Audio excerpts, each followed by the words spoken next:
Pro 1 RRI Makassar, kanal inspirasi.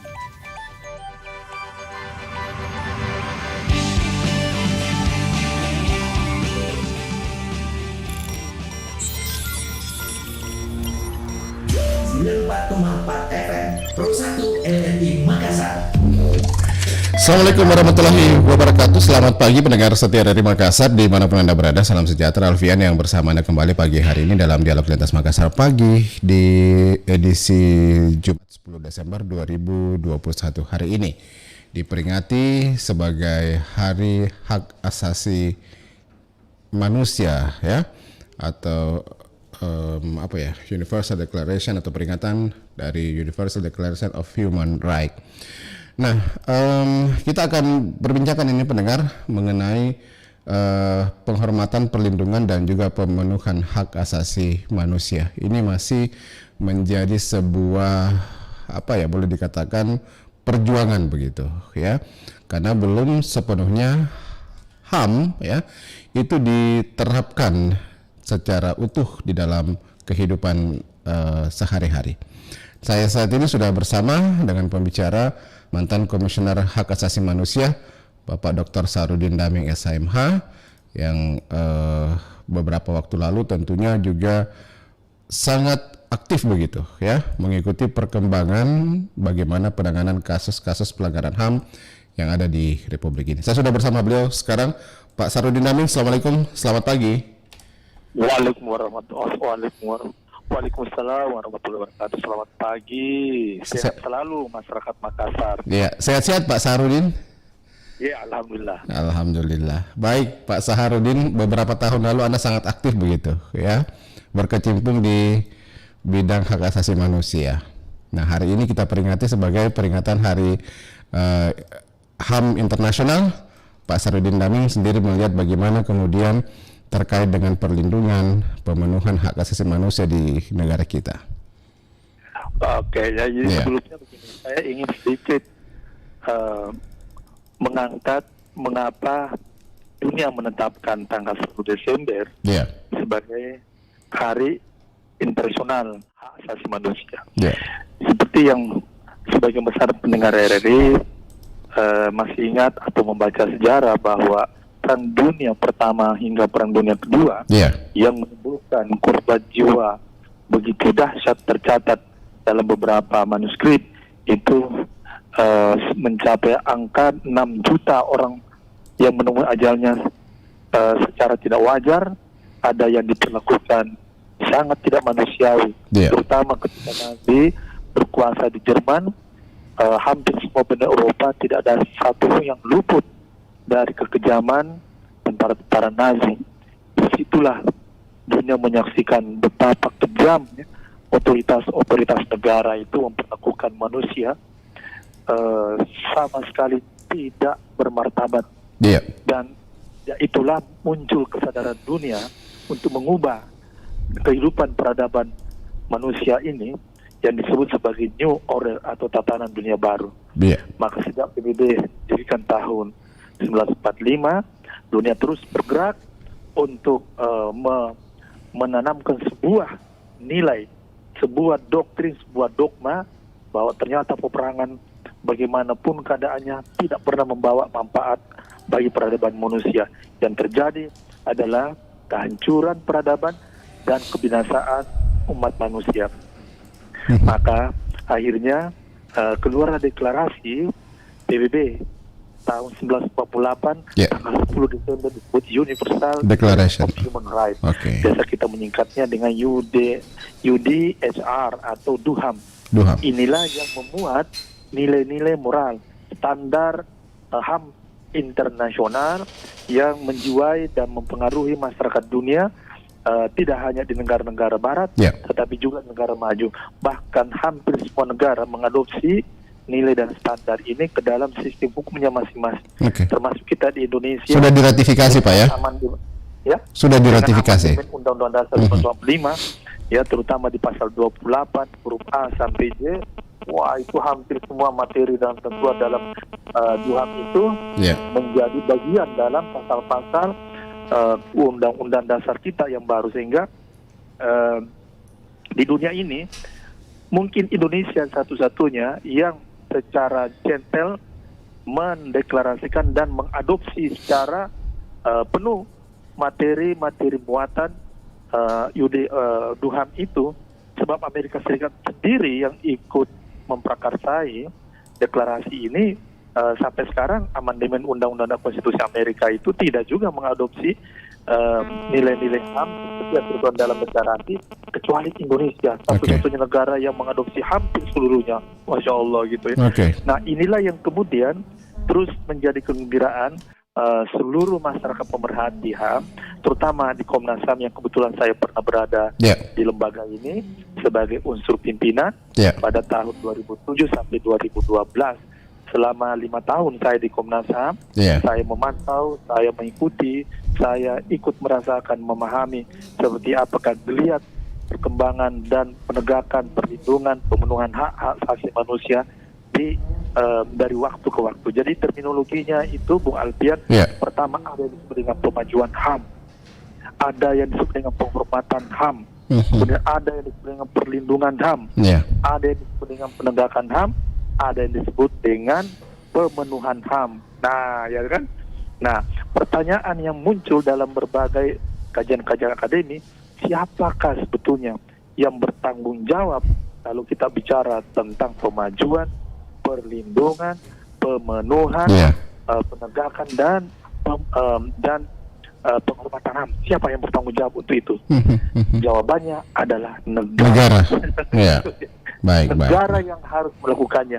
Ini tertuang dalam pasal 8, pasal 71, pasal 72 Undang-Undang Nomor 39 tahun 1999.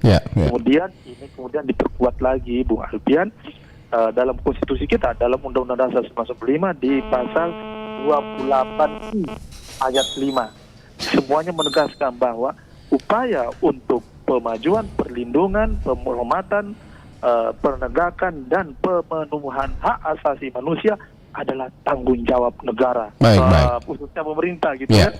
Jadi selama ini kan kalau misalnya saya ngajar di kampus, saya tanya itu mahasiswa, tahu nggak siapa yang bertanggung jawab kalau bicara tentang perlindungan? Mereka jawabnya macam-macam. Ada yang mengatakan ya kita semua, Pak. Saya bilang dalam konteks HAM itu semua yang disebut dengan duty bearer. Artinya itu adalah tanggung jawab yang melekat pada negara. Kenapa? Karena negara itu tidak punya hak asasi.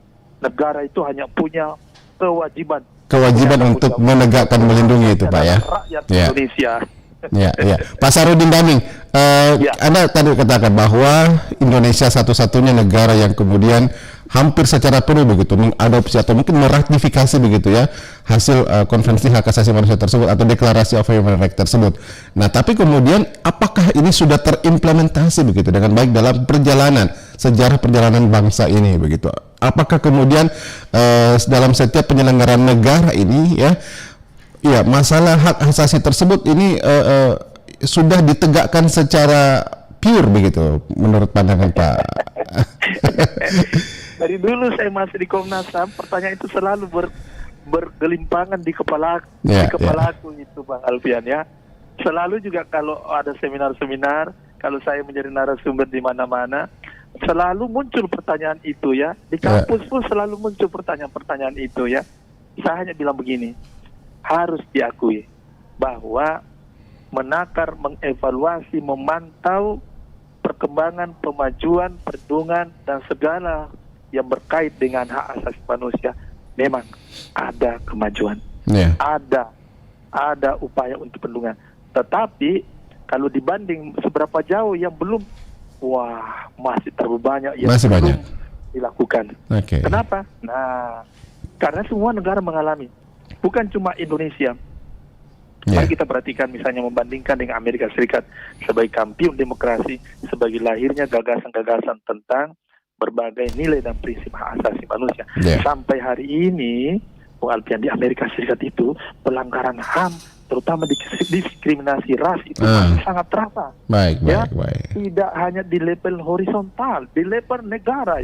Polisi-polisi di Amerika itu, kalau dia berkulit putih, dia tidak ragu-ragu menembak mati warga negara berkulit hitam, kaum penjahat dari kalangan kulit berkulit hitam gitu Baik. Hakim-hakim di Amerika, kalau dia adalah hakim-hakim berkulit putih, itu akan menjatuhkan pidana seberat-beratnya. Baik. Kalau yang terdakwa itu adalah kulit hitam. Itu di Amerika, Pak Sarudin Hamid. Tapi kalau kita mungkin melihat di negara kita tahu kan ada begitu banyak peristiwa yang kemudian ini diduga sebagai salah satu peristiwa kelam yang diduga banyak terjadi bentuk pelanggaran HAM di dalamnya. Nah, kemudian dalam sejarah kelam tersebut hingga saat ini, apakah kemudian ini sudah ada perbaikan begitu? Ada boleh dikatakan semacam keinginan untuk memperbaiki supaya tidak ada lagi terjadinya kasus-kasus pelanggaran HAM begitu yang kemudian melibatkan aparat-aparat dari negara ini. Bung Alfian, saya menjawab, saya hanya ingin memberitahu pendengar bahwa untuk mengetahui apakah ada indikasi terjadinya pelanggaran HAM di Indonesia, kita hanya bisa mendeteksinya itu cukup dari apa yang kita lihat sehari-hari. Apakah sudah demo-demo sudah tidak ada lagi? Selama sudah tidak ada lagi demo-demo, tuntutan ketidakpuasan dan sebagainya, mungkin itu sedikit bisa mengindikasikan. Perlu juga pendengar kita sedikit memperoleh informasi bahwa yang dimaksud pelanggaran HAM itu ada 4 kemungkinan. Artinya 4-4-nya tidak harus salah, tapi cukup salah satu. Pertama, adanya apa yang disebut dengan pembatasan HAM. Yang kedua, adanya yang disebut dengan pengurangan HAM. Adanya yang ketiga yang disebut dengan upaya untuk menghalangi, mempersulit, menghambat hak asasi orang, gitu ya. Dan yang keempat, kalau ada tindakan yang menghapus, menghilangkan dan mencabut hak-hak orang lain. Nah, 4 kategori inilah yang disebut unsur-unsur primer sebagai pelanggaran HAM dalam konteks Undang-Undang Nomor 39 Tahun 1999 yang biasa kita sebut sebagai pelanggaran HAM biasa. Ada juga menyebut pelanggaran HAM ringan, ya. Karena ada yang disebut pelanggaran HAM berat. Betul. Nah, belum kita bicara itu, pelanggaran HAM ini kalau kita merasa misalnya kita dipersulit, ada yang kita urus di kantor-kantor pelayanan publik, kita merasa, loh, harusnya kan ini KTP-nya selesai dalam 2 hari. Kenapa ini kok KTP sampai berbulan-bulan belum kelar-kelar? Itu salah satu wujud pelanggaran HAM juga, Pak, ya? Oh iya, karena di sini kan disebut segala yang mempersulit, segala yang menghambat, ya. Nah, termasuk misalnya gini ya. Nah, ini yang paling banyak di berita yang kita pantau ini, misalnya warga itu mendapat sembako, dapat sembako, tapi ternyata disunat. Wah, misalnya kalau di kampung kita ada namanya sunatan massa, ini betul-betul sunatan. Hak-hak yang dikebiri gitu. Kemudian termasuk mereka yang belum terdaftar, lalu mereka berhak. Itu juga bagian dari pelanggaran HAM. Dan mereka semuanya berhak, tapi dihapus hak-haknya. Itu semualah rangkaian dari serpihan-serpihan pelanggaran HAM yang dilakukan oleh negara. Nah, tentu negara di sini begitu kompleks, ya. Siapa itu negara? Mulai presiden sampai aparat-aparatnya, sampai aparat yang paling bawah. Apakah RT RW bagian dari sistem pemerintahan? Karena dia menyelenggarakan pembantuan terhadap pemerintah, maka kita kategorikan mereka juga bagian dari aparat. Betul. Nah, semua inilah yang dilekati kewajiban untuk melakukan penghormatan, perlindungan, dan pemenuhan hak asasi manusia. Sedangkan penegakan itu biasanya diletakkan pada sistem penegakan hukum, mulai polisi. Wah, ini kalau kita bicara polisi, seperti apakah kepolisian ikut bertanggung jawab dalam pemenuhan HAM di Indonesia? Ini sesuai dengan peraturan Kapolri nomor 8 tahun 2011 kalau tidak salah, ingat 2010 kalau tidak salah. Isinya adalah bahwa kepolisian dalam menyelenggarakan seluruh kewenangannya di bidang Kamtibmas, di bidang kriminal, ya, penanganan kriminal, harus selalu mengedepankan hak asasi manusia. Nah, tentu Ini menimbulkan ketertawaan sebagian masyarakat kita kalau mendengarnya. Masa sih seperti itu? Kenyataannya polisi itu kalau sudah berhadapan dengan demo-demo bukan main ya, umpama ya. Belum misalnya kalau kita perhatikan kalau di pasar-pasar, ya, di pasar-pasar itu ibu-ibu, emak-emak kita ini yang jualan, aduh kasih itu sayur-sayurnya, itu kan kadang-kadang dia beli kan ya, buah-buah yang itu kan setengah mati dia antar ke pasar tradisional dengan harapan bisa ada yang beli supaya sedikit dapat untung-untungan dipakai. Datanglah ya Satpol PP mau obrak-abrik itu karena dianggap melanggar ketertiban. Coba tuh ya. Kadang-kadang itu kita agak miris juga melihat fenomena ya tidak hilangnya sensitivitas mereka yang memiliki kewenangan, sehingga emak-emak kita ini ya termasuk juga bapak-bapak kita yang sudah tua-tua itu yang dagangannya segitu-segitu, kasihan ya Allah, langsung digusur, dilempar begitu saja, bangsa walaupun sambil nangis-nangis gitu ya, tidak dipeduli, pokoknya kenapa jualan di sini? Coba perhatikan tuh biasa kan lihat di TV-TV kayak gitu. Baik, ya. Nah, itu semua lah yang masih menjadi bagian dari catatan hitam ya dalam upaya kita untuk mewujudkan hak asasi manusia ini berbumi di tanah air kita ini ya. Nah, memang sih kalau kita pikir-pikir apakah aparat-aparat kita ini tidak pernah dididik, diberi pengetahuan tentang HAM? Mungkin tidak, tapi mungkin juga iya. Ya. Baik. Hanya masalahnya adalah tidak semua orang yang kita misalnya berikan penyuluhan, ada diseminasi tentang HAM, dapat menangkap maksud ya mengapa mereka dikumpulkan ya. Karena ya itu masalahnya, latar belakang mereka untuk hadir menjadi Satpol PP, Banser dan lain-lain itu beragam dengan tingkatan kemampuan untuk menyerap informasi yang disuruh oleh pihak-pihak yang berwenang misalnya. Sehingga ya sampai hari ini menurut saya jangankan Satpol PP ya, di kalangan elit-elit pemerintahan saja dalam pejabat birokrasi saya merasa bahwa bupati, wali kota, mungkin gubernur juga bisa lah dihitung jari berapa banyak di antara mereka itu yang memiliki pemahaman yang kompleks tentang HAM ini. Baik. Kenapa? Karena di Indonesia ini mungkin ada namanya Lemhanas, tapi kan yang dibahas itu tentu adalah soal isu-isu pertahanan negara. Betul. Tapi apakah ada kursus-kursus mengenai HAM bagi pejabat? Nggak ada. Tidak ada. Ya. Jadi wajar juga kalau misalnya kebijakan-kebijakan negara ternyata itu tidak terlalu konsen dan tidak mengikuti orientasi pada prinsip dan nilai-nilai HAM. Sehingga ya jangan pada level implementasi, pada level kebijakan saja. Kita bisa ngukur perda-perda, kita bisa lihat peraturan gubernur, peraturan wali kota. Ya, kalau kita mencoba untuk melakukan evaluasi apakah di antara kebijakan-kebijakan negara yang dikeluarkan melalui pemerintah itu sudah kompatibel dengan prinsip dan nilai HAM, jawabannya belum. Belum. Tapi masalahnya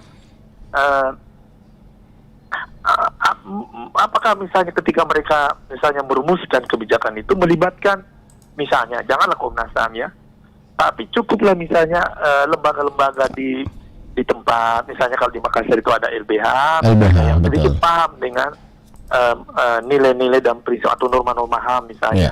Mereka nggak dilibatkan. Coba kamu cek dulu apakah rancangan saya ini gitu ya.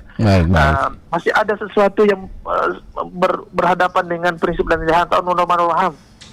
Tidak ada pasti yang seperti itu. Sehingga wajar sekali kalau ternyata kebijakan-kebijakan peraturan-peraturan yang mengikat secara publik masih kontradiksi dengan prinsip nilai dan norma-norma HAM yang berlaku sekarang. Sehingga saya sering mengatakan sepertinya sih kita di Indonesia ini isu-isu HAM itu tak lebih hanyalah semacam pacangan politik ya. Dia hanya disanjung-sanjung ketika negara atau oknum-oknum pemerintah itu merasa diuntungkan dengan isu-isu HAM. Tapi begitu sudah duduk dalam kekuasaan, ketika persoalan HAM misalnya dianggap menghambat, ya, maka HAM pun disingkirkan, HAM pun dimarginal. Apa-apaan itu HAM? HAM ya HAM. Saya lebih perlu ini, itu, dan seterusnya. Nah, itulah problemnya. Ya. Oke.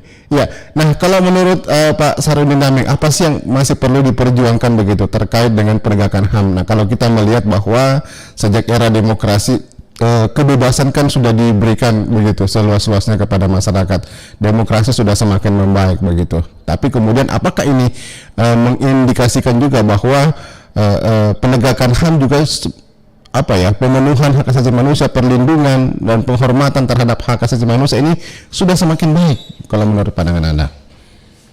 Pertama itu adalah jajaran penyelenggara negara pada semua level, terutama yang bersentuhan langsung dengan pelayanan publik.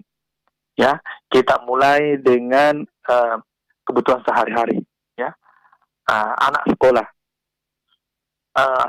lapangan pendidikan inilah yang dicatat sebagai salah satu pelayanan publik yang cukup rawan dengan pelanggaran HAM. Ya.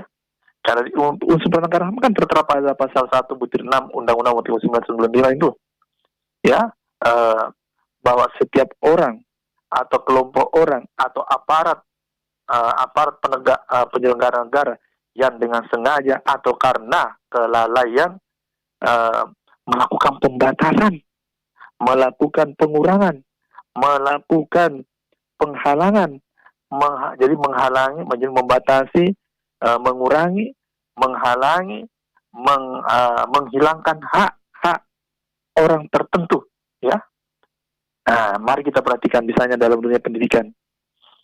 Ada sejumlah anak-anak yang misalnya nih, anak yang mungkin ini dia sebetulnya kategori cerdas, tetapi karena dia tidak mempunyai biaya, maka dia tidak bisa sekolah. Padahal amanat Undang-Undang Dasar bahwa setiap usia sekolah 12 tahun, sekarang sudah sampai 12 kelas 12 ya, itu wajib sekolah kan. Nah, kan kemudian negara tidak mampu untuk menanggulangi semuanya kan. Sehingga sebagian besar masih ditanggung, dipikul sendiri oleh orang tua. Baju pramuka, baju seragam, dan lain-lain. Belum lagi pungutan ini. Padahal pemerintah sudah mengeluarkan biaya besar. Ada yang disebut dengan biaya operasional sekolah, BOS. Tapi ternyata di lapangan, nah terutama ini kita mirip sebetulnya kalau sekolah-sekolah swasta mungkin masih bisa kita pahami ya, karena memang hidup mereka itu kan bergantung pada SPP yang dibayar oleh anak didik. Tapi kalau di sekolah-sekolah negeri itulah yang menjadi miris kita ya. Nah, di perguruan tinggi itu sangat prihatin kita ya, karena sekarang kita gembira sebetulnya oleh karena di semua kota-kota, mau baik besar maupun kecil sudah menjamur ya, berdirinya perguruan-perguruan tinggi. Itu kan berarti suatu indikator bahwa bangsa kita ini sudah mendekati bangsa yang benar-benar maju, dilihat dari segi banyaknya lembaga-lembaga pendidikan tinggi. Tapi ini semua kan tidak murni untuk melakukan upaya dalam pendidikan kepada bangsa, tapi di sini kan ada sisipan-sisipan terselubung. Ya, kita tahu bahwa memang tidak bisa dihindari yang namanya komersialisasi. Tapi kalau yang mendiri pendidikan itu semata-mata hanya untuk mencari hidup dan kehidupan, itulah yang problem. Tapi saya ingin pindah ke yang lain-lain, Bung Alvin, jauh lebih sensitif, layanan kesehatan. Memang kita di Indonesia ini sedikit agak lega dengan adanya BPJS. Sehingga hampir semua warga sudah tertanggung ya, ketika mereka berobat di rumah sakit yang sudah bekerja sama dengan BPJS. Pertanyaan besarnya, apakah semua warga sudah mendapat hak-haknya memperoleh jaminan kesehatan yang dibayar oleh iuran pemerintah? Jawabnya masih tumpang tindih. karena data-data yang dimiliki ternyata sering tidak sinkron. Kadang-kadang ya ada orang yang sebetulnya tidak berhak untuk mendapatkan, malah dia dapat. Ada yang harusnya berhak malah tidak dapat, gitu kan? Kemudian orang yang sebagai pemegang BPJS itu, sekarang BPJS itu sudah dihapus tingkatannya ya, tidak ada lagi kelas-kelas itu. Dulu kan ada kelas 1, kelas 2, kelas 3, karena anak SD juga ya. Sekarang sudah dihapus. Tapi di rumah sakit, Bung Alfian, ternyata orang yang pasien yang membayar secara mandiri tanpa melalui BPJS, itu diperlakukan berbeda dengan yang BPJS. Yang BPJS belakangan. Sedangkan yang membayar mandiri itu didahulukan. Coba itu. Jadi intinya masih banyak yang masih perlu diperjuangkan begitu Pak ya. Luar biasa betul. Kalau kita mau jujur mengakui seperti itulah ya, katanya ya itulah Indonesia gitu ya. Baik. Meskipun nyata-nyata dalam undang-undang tentang HAM itu ada penegasan bahwa dilarang keras melakukan diskriminasi. Rumah sakit saja yang notabene itu adalah murni adalah misi-misi sosial, tapi kok saya jadi bingung kenapa bisa masih ada diskriminasi diperhatikan oleh para dokter sendiri loh. Coba lihat itu ya. Oke. Pak Sarudin Daming, sayang sekali waktu kita terbatas. Terima kasih Pak Sarudin Daming untuk ulasannya. Selamat. Mari kita menjadi aktivis HAM yang memperingati Hari HAM Internasional hari ini. Semoga kita semua bisa menegakkan dan memajukan HAM di Indonesia ya. Terima kasih. Assalamualaikum warahmatullahi wabarakatuh. Waalaikumsalam warahmatullahi wabarakatuh. Sehat selalu. Iya. Demikian pendengar, Sarudin Daming, mantan Komisioner Hak Asasi Manusia ya. Kita akan bergabung setelah lagi dengan Haris Ashar, aktivis HAM. Tetap bersama kami di RRI Pro 1 Makassar. Pro 1 RRI Makassar, kanal inspirasi.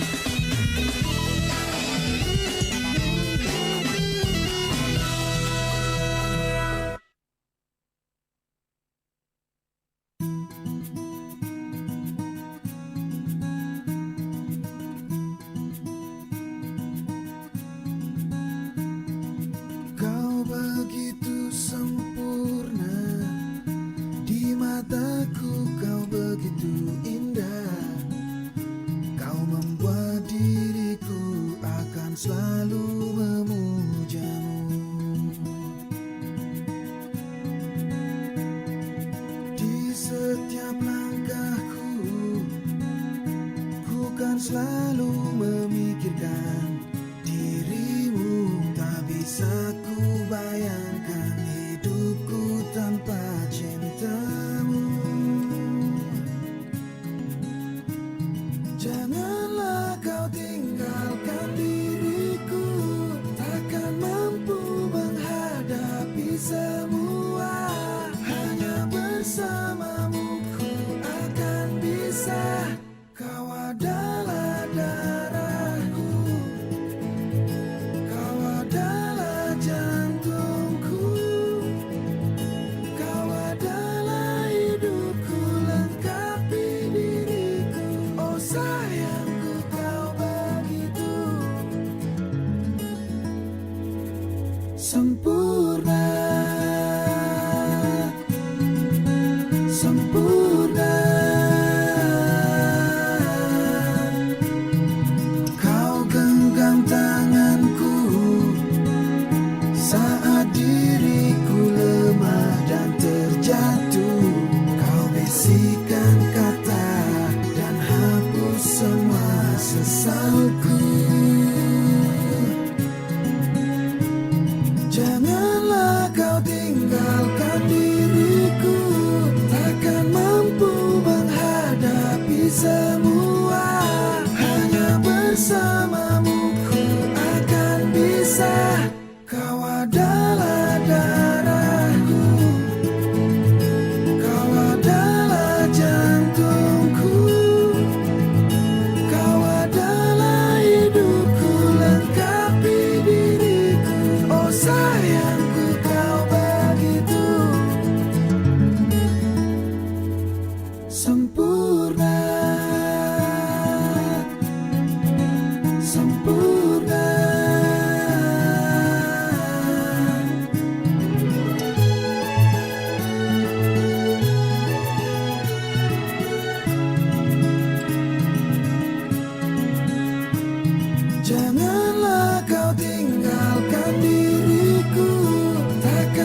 Nada-nada kasih kita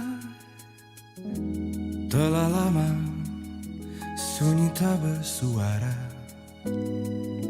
Rindu-rindu yang biasa telah hilang, sirna disapu kelam. Salahkah aku tinggalkan kamu? Oh, apakah dirimu memang benar aku cinta? Dan kaulah satu-satunya. Lalu kenapa diriku jatuh hati kepadanya? Maaf bila ku tercipta untuknya, bukan untukmu.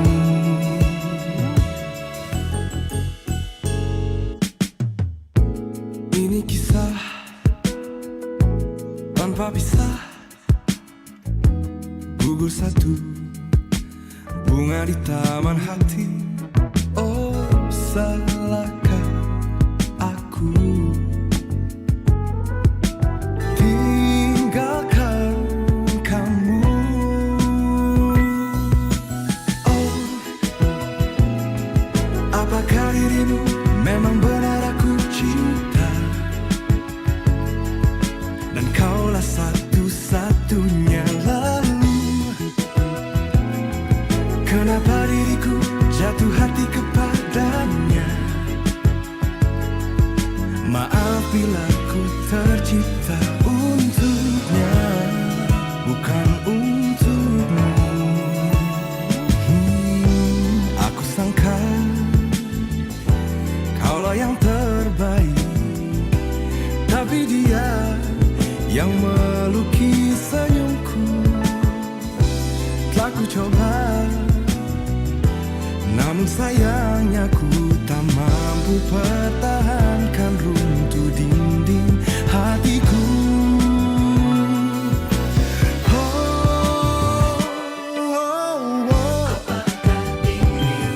Apakah dirimu memang benar aku cinta? Dan kaulah satu-satunya.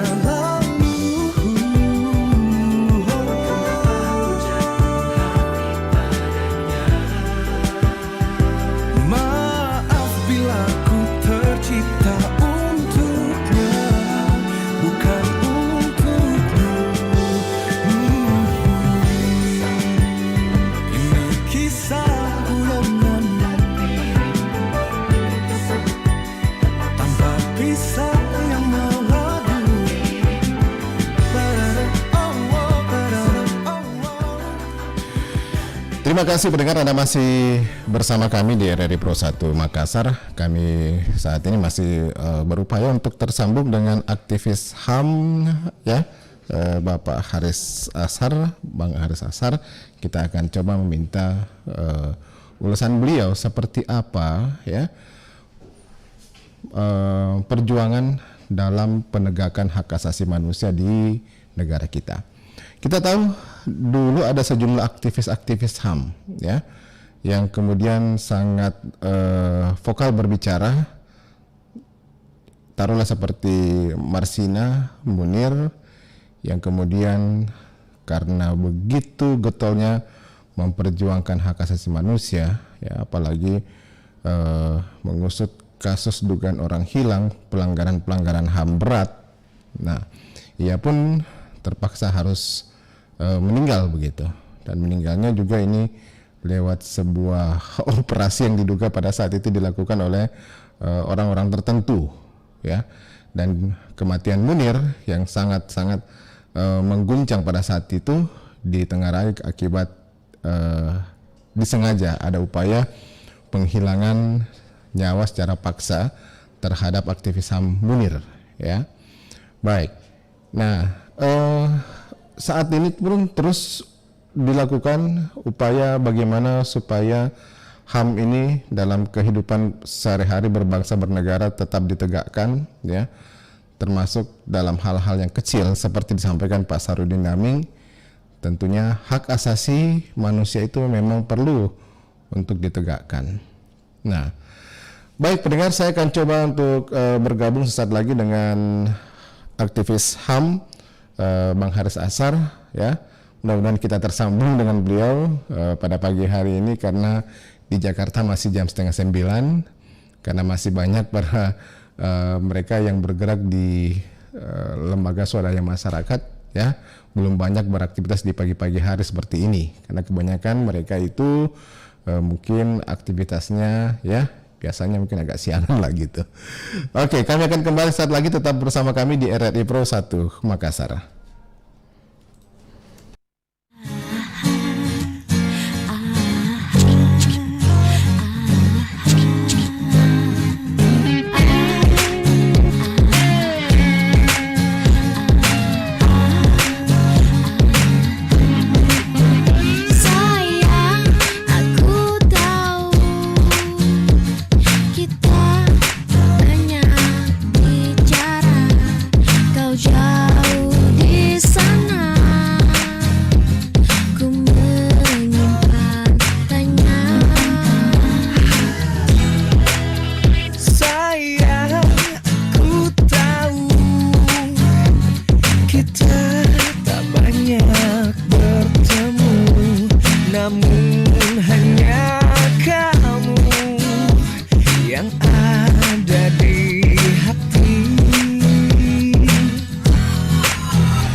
Terima kasih pendengar, Anda masih bersama kami di RRI Pro 1 Makassar pagi ini dalam dialog lintas Makassar pagi, ya.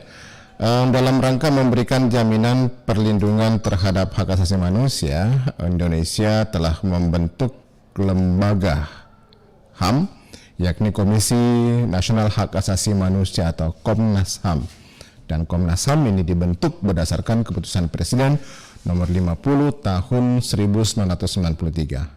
Komnas HAM merupakan lembaga mandiri negara yang awalnya dibentuk sebagai respon terhadap tuntutan masyarakat maupun tekanan dunia internasional mengenai perlunya penegakan hak-hak asasi manusia di Indonesia. Nah, inilah salah satu bentuk dari tekanan tersebut, pendengar, upaya dari pemerintah untuk mewujudkan, ya, bagaimana penegakan HAM di Republik ini. Ya, nah,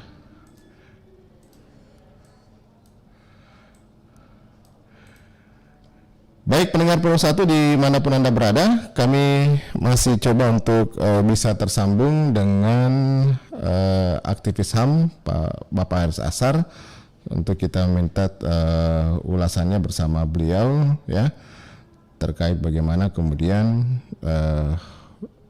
perjuangan dalam penegakan hak asasi manusia di Indonesia. Nah, demokrasi di Indonesia disebut juga masih memiliki pekerjaan rumah, salah satunya mengenai penegakan HAM, ya. Nah, menurut anggota Komisi 3 DPR RI Nasir Jamil, penurunan demokrasi bisa juga terjadi karena HAM tersebut tidak terpenuhi. Nasir Jamil mengatakan Indonesia beruntung punya konstitusi, ya. Kita punya konstitusi yang mengatur tentang hak asasi manusia, tertuang dalam Undang-Undang 45 pasal 28A. Tapi problemnya adalah pada implementasi dari undang-undang tersebut. Nasir mengutip data laporan Komnas HAM, ya, menyebutkan penegakan HAM masih jauh dan ada institusi yang dinilai juga melanggar HAM. Pekerjaan rumah berikutnya adalah melawan korupsi. Nah, praktik rasuah ini masih menjadi salah satu hal yang tidak dapat dianggap remeh, karena salah satu bentuk pelanggaran HAM juga merupakan korupsi itu, karena tentunya telah mengkebiri, telah mengambil hak-hak dari orang lain. Ya, lalu bagaimanakah pendengar perjalanan penegakan HAM di Indonesia? Baik, tetap bersama kami di RRI Pro 1 Makassar pada pagi ini dalam Dialog Lintas Makassar Pagi.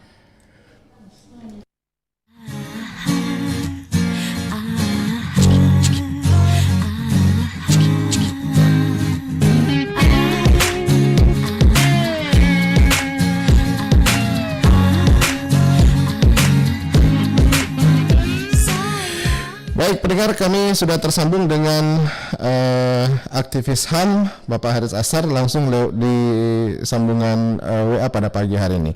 Bang Haris, Assalamualaikum, selamat pagi. Ya, sehat-sehat Bang Haris ya?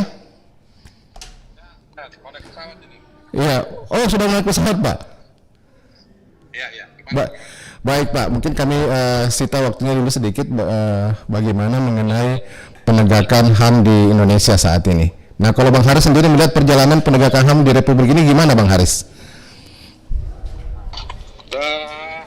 HAM nggak jadi prioritas. Ya. Hak asasi manusia itu pengakuannya bagus di atas kertas, semakin bagus. Ya. Tapi prakteknya buruk. Implementasinya Bang ya? Konstitusi, ya implementasinya jelek. Jadi kalau pidato, kalau untuk bahan pidato, bahan tulis menulis di rencana-rencana pemerintah itu bagus. Iya. Tapi kalau buat begitu ada masalah penyelesaiannya jelek, buruk. Itu. Oke. Nah, kita lihat kan saat ini gambaran umumnya kayak begitu. Iya. Gambaran umumnya begitu. Iya. Nah, kita lihat bahwa ada upaya begitu ya pemerintah bagaimana supaya HAM ini bisa ditegakkan. Sudah didirikan Komisi Nasional Hak Asasi Manusia sejak tahun 93. Nah, itu zaman dulu Soeharto yang bikin, bukan Jokowi. Iya. Kita nggak bisa bilang itu upaya. Oke. Itu zaman dulu, warisan masa lalu itu. Oke. Tapi warisan masa lalu juga banyak kekerasan nggak diselesaikan, dan akhirnya kalau kekerasan yang nggak diselesaikan, dia akan melahirkan kekerasan-kekerasan baru, pelanggaran-pelanggaran baru, dan makin meluas ke berbagai sektor, nggak cuma kekerasan, ada perusahaan lingkungan, hak-hak sosial pada hilang,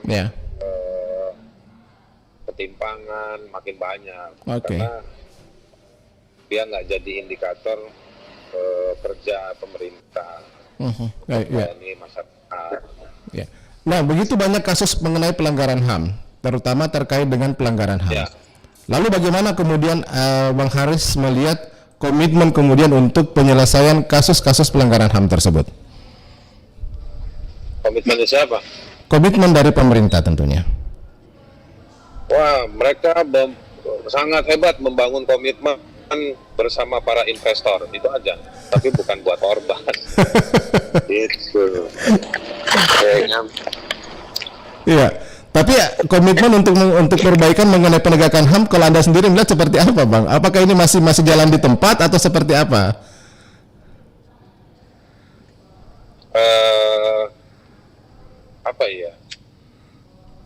Ya, kalau udah didesak, udah makin nggak populis di tengah masyarakat, baru ngomong HAM, tapi ngomong doang. Jadi begitu nanti kerja, buruk pengorganisasiannya, nanti rapat koordinasi, jadi nggak taktis, nggak cekatan gitu, nggak. muter-muter. Banyak contoh kasus kayak gitu banyak. Jadi sebetulnya yang membela konstitusi di Indonesia itu warga, bukan negara. Negara itu sebetulnya kalau menurut saya, kalau lihat dari berbagai kasus, dia malah justru sebagai ancaman atau penjahat konstitusi, justru di aparatur-aparatur atau institusi-institusi negara. Nah, warga justru yang membela konstitusi itu, yang menggunakan mekanisme itu justru warga. Kalau Anda lihat di masyarakat itu jago-jago, masyarakat ada serikat-serikat pekerja, mahasiswa, kelompok-kelompok usaha rakyat, mereka justru hafal semua mekanisme-mekanisme, udah nguji, dan juga sudah kecewa meskipun ada hasil, meskipun nggak optimal kayak gitu-gitu. Jadi menurut saya terbalik-balik di negeri.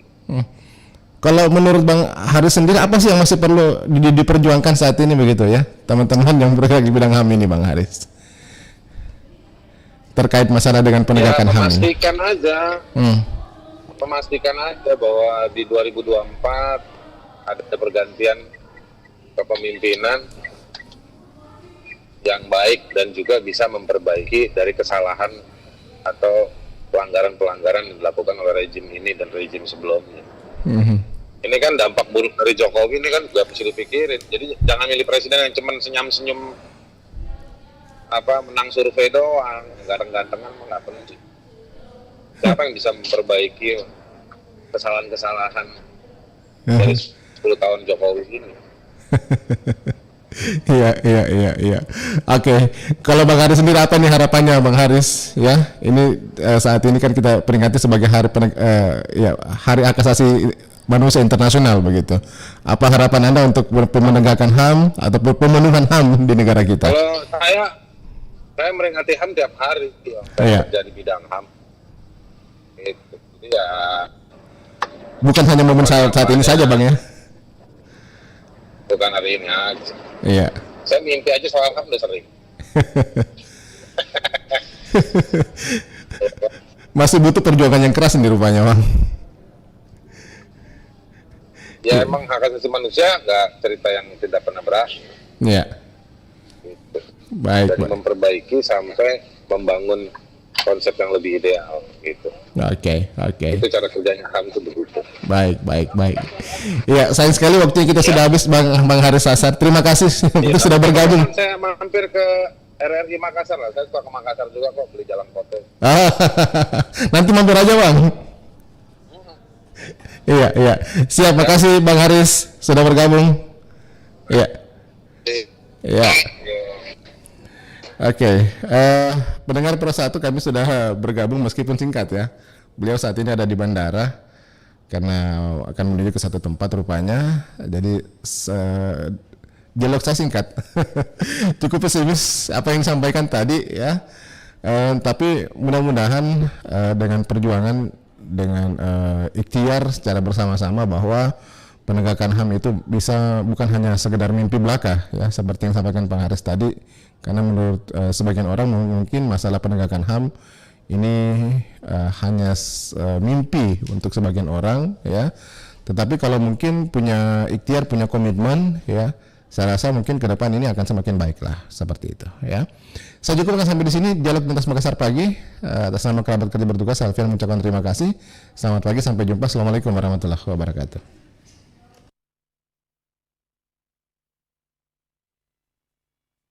Pro 1 RRI Makassar, Kanal Inspirasi.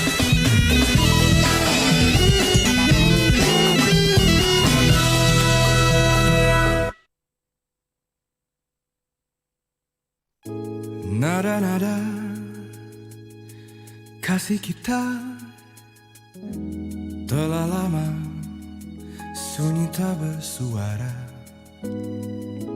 Rindu-rindu yang biasa telah hilang, sirna disapu kelam. Salahkah aku tinggalkan kamu? Oh, Apakah dirimu memang benar aku cinta, dan kaulah satu-satunya. Lalu kenapa diriku jatuh hati kepadanya? Maaf bila ku tercipta untuknya, bukan untukmu.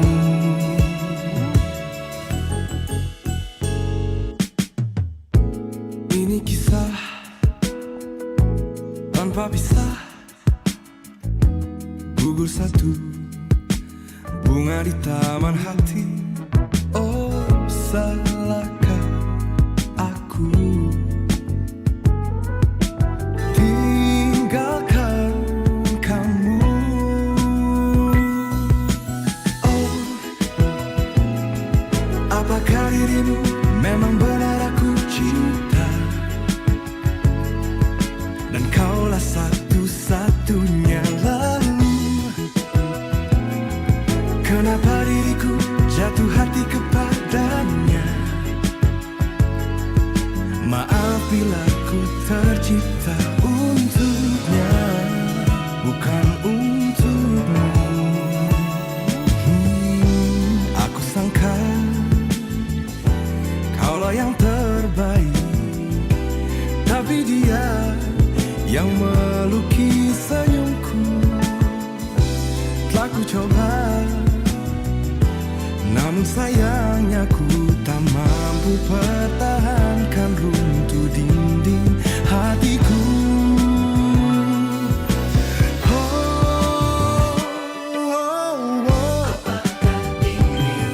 Apakah dirimu memang benar aku cinta, dan kaulah satu-satunya.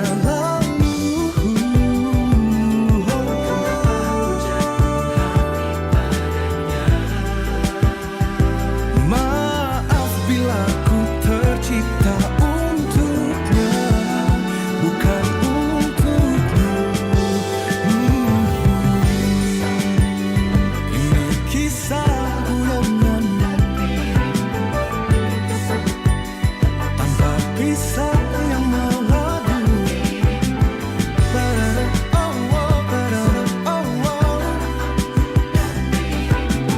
Ini kisah tanpa pisah antara aku dan dirimu.